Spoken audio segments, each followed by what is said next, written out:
महाभारत के अंत में कृष्ण अश्वत्थामा को अमरता का श्राप देते हैं। इस कहानी का क्या मतलब है और आज ये हमारे लिए किस तरह से सार्थक है? आप में से जो लोग प्रश्न को नहीं समझ पाए हैं वो अश्वत्थामा के बारे में बात कर रही हैं।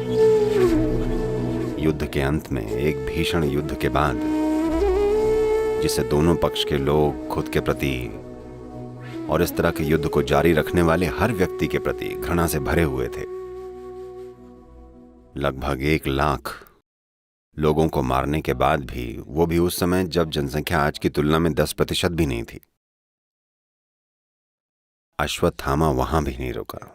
अपने क्रोध के चलते वो गया और उन बच्चों को भी मार दिया जो सो रहे थे।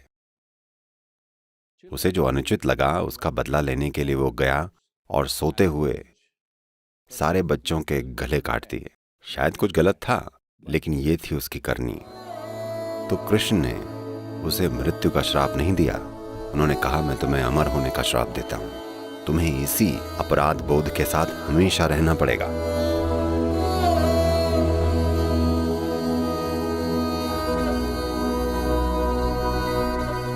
तो उसका क्या परिणाम हुआ? मुझे लगता है वो सारे के सारे यूनाइटेड स्टेट्स में अश्वत्थामा बनकर प्रकट हो रहे हैं, जो स्कूलों में जाकर बच्चों को मार रहे हैं।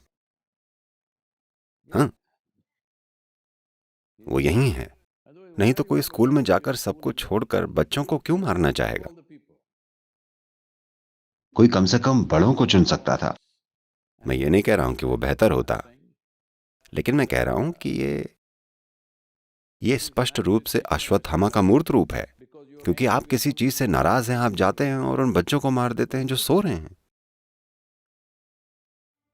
तो ये कुछ ऐसा है जो आपको समझने की जरूरत है। क्योंकि जैसे ही आपके पास थोड़ा सा पैसा और आराम आ जाता है, आप हमेशा के लिए जीना चाहते हैं। लेकिन वो सबसे गंदी चीज है जो आपके साथ हो सकती है कि आप मर नहीं सकते। हेलो, मैं चाहता हूं कि आप बस इसकी कल्पना कीजिए, आप यहाँ लाखों साल बाद भी बैठे हैं। मैं जा चुका हूं, हर कोई जा चुका है, लेकिन आप अब भी यहाँ बैठे हैं। ये सबसे बुरी चीज है ना? आप भी समय पर मरिए। शायद आप मेरे बाद मरना चाहते हैं, मुझे मंजूर है, लेकिन आप भी एक दिन मरें, ये एक अच्छी चीज है। आप मर ही नहीं सकते, ये बहुत भयानक चीज है ना? तो उन्होंने उसे सबसे भयानक चीज का श्राप दिया। उन्होंने कहा, तुम्हें हमेशा इसी पाप के साथ जीना पड़ेगा। तो आपको ये समझना है कि जब कृष्ण बोल रहे हैं, यहां तक कि जब वो अपने बारे में बात कर रहे हैं, मैं, तब वो खुद को एक व्यक्ति के रूप में नहीं बता रहे हैं। वो खुद को एक गुण के रूप में बता रहे हैं, खुद को एक चेतना के रूप में बता रहे हैं। इसलिए जब वो अश्वत्थामा को भी श्राप देते हैं तो उनका मतलब इसी चीज से है। इसका मतलब ये नहीं है कि वो व्यक्ति हमेशा जिंदा रहने वाला है। वो कहते हैं, वो लोग जो इस तरह के कृत्य किसी ऐसी चीज के कारण करते हैं जिससे वो क्रोधित हैं, जिससे वो चिढ़े हुए हैं, आप जाते हैं और जो बच्चे सो रहे हैं, आप जाते हैं और उन बच्चों को मार देते हैं जो सो रहे हैं। ऐसे लोगों को हमेशा कष्ट भोगना चाहिए। क्योंकि लोगों के बीच कई चीजें होती हैं। जब युद्ध होता है तब आप मारते हैं। ये होना नहीं चाहिए। उन्होंने हर संभव कोशिश करके देख ली कि ऐसा ना हो, पर जब ये हो ही गया तो उन्होंने कहा कि अब लड़ो। ऐसा नहीं कि आप युद्ध के मैदान में जाएं और कहें मैं नहीं लड़ूंगा। या तो आप युद्ध के मैदान में जाएं ही ना, और अगर आप वहां चले गए तो आपको लड़ना ही होगा। इसलिए उन्होंने कहा लड़ो। They fought, everybody killed each other, so many people died.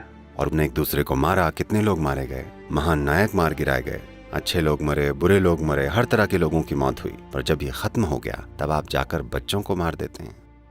ऐसे आदमी को हमेशा कष्ट भोगते रहना चाहिए। यही श्राप है। क्योंकि ऐसी कई चीजें हैं जो कि अच्छी नहीं है, लेकिन आप फिर भी करते हैं क्योंकि आप उस परिस्थिति में फंस गए हैं। ये उस स्थिति के खत्म हो जाने के बाद हुआ था, क्योंकि आप हार गए थे। अगर आप युद्ध जीत गए होते तो आप ऐसा न करते, पर क्योंकि आप युद्ध हार गए हैं, आप आक्रोश से भरे पड़े हैं, आप जाकर बच्चों को मार देते हैं। ये ठीक नहीं है। इसलिए आपको हमेशा दुख भोगना पड़ेगा। अमरता उस आदमी के लिए नहीं थी, बल्कि उस यातना के लिए थी जो आपके भीतर पैदा होती है। आप ऐसा कर सकते हैं, आप एक और जीवन ले सकते हैं, लेकिन आप बेहिसाब मात्रा में यात्रा से गुजरें और ये आपके साथ हमेशा चलती रहनी चाहिए। वो बस यही कह रहे हैं, क्योंकि जीवन की प्रकृति ही ऐसी है।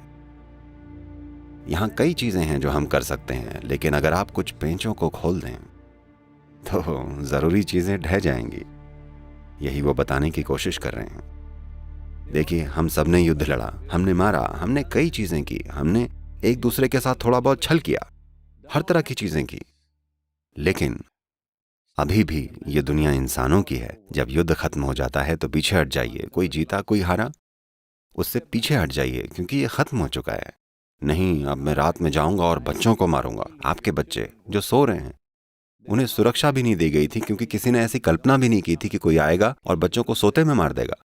नहीं तो उन्होंने सैनिकों का पहरा लगा दिया होता। उन्होंने नहीं लगाया, क्योंकि उन्हें लगा कि बच्चों को कौन मारेगा, युद्ध तो खत्म हो चुका है। तो अगर आप बहुत ज्यादा क्रोधित और बहुत ज्यादा शक्की हो जाते हैं तो आप ऐसी चीजें करके ही मानेंगे। ऐसा हुआ, एक अमेरिकी व्यक्ति मॉस्को गया। मैं ये जोक सुना सकता हूं ना? एक अमेरिकी व्यक्ति मॉस्को पहुंचा। क्योंकि आप इतनी ज्यादा हॉलीवुड फिल्में देखते हैं तो आपको लगता है मॉस्को यानी जैसे ही आप एयरपोर्ट से बाहर निकलेंगे, केजीबी वाले आप पर लेफ्ट राइट सेंटर से नजर रखेंगे। हर जगह जासूस खड़े होंगे और आपको घूर रहे होंगे, यू नो, क्योंकि आपकी पूरी मानसिकता हॉलीवुड वाली है। कोई अखबार पढ़ रहा है और उसके ऊपर से आपको देख रहा है। हर चीज शक के दायरे में है। टैक्सी ड्राइवर एक जासूस है, हर बंदा जासूस है। तो ऐसी मानसिकता के साथ वो मॉस्को गया, वहां पहुंचा और हर चीज पर शक करते हुए वो अपने होटल के कमरे में गया। फिर उसने चारों तरफ नजर दौड़ाई, शायद यहाँ कैमरे लगे हों, यू नो। फिर उसने वैसे ही खोलना शुरू किया जैसे आमतौर पर जेम्स बॉन्ड खोलता है। उसने फोन का माइक्रोफोन खोला, हर चीज बाहर निकाल दी। फिर यहाँ वहाँ हर जगह उसने बिजली के बल्बों में देखा, इसे उसे, फायर अलार्म को। उसने माइक्रोफोन और सब चीजों के लिए हर चीज छान मारी। जब उसे कुछ नहीं मिला तो उसने सोचा ये जरूर यहीं कहीं होना चाहिए, और फिर वो बेड के नीचे रेंग कर गया। वहां उसे मेटल की एक बड़ी सी प्लेट दिखी, उसमें 8 स्क्रू जड़े थे। वाह, यही है, मिल गया मुझे। और तब उसने अपना स्विस आर्मी वाला चाकू निकाला। उसने बड़ी मशक्कत के साथ उसके सारे स्क्रू खोले।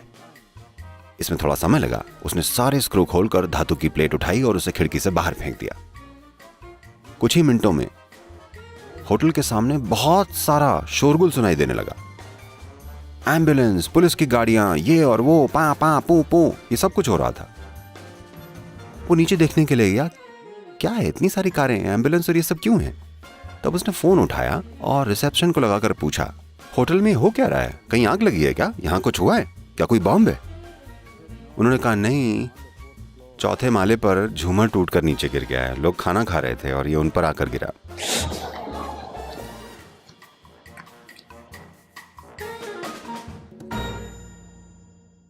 तो कृष्ण कह रहे हैं कि कुछ खास पेंच हैं जिन्हें छुइए मत। अगर आप उन पेंचों को छुएंगे तो चीजें आप पर गिरेंगी हमेशा के लिए। तो वो अश्वत्थामा को राहत नहीं दे रहे, बल्कि सब लोग जो उनके खिलाफ लड़े, जिन्होंने अपने जीवन में भयानक चीजें की, उन्होंने कहा ठीक है, एक मनुष्य के रूप में आपको गुस्सा आया, आपने घृणा की, कुछ भी किया, चलिए ठीक है, आपके लिए रास्ता है। लेकिन उन्होंने कहा इस आदमी के लिए कोई रास्ता नहीं है, इसे हमेशा ऐसे ही जीना पड़ेगा।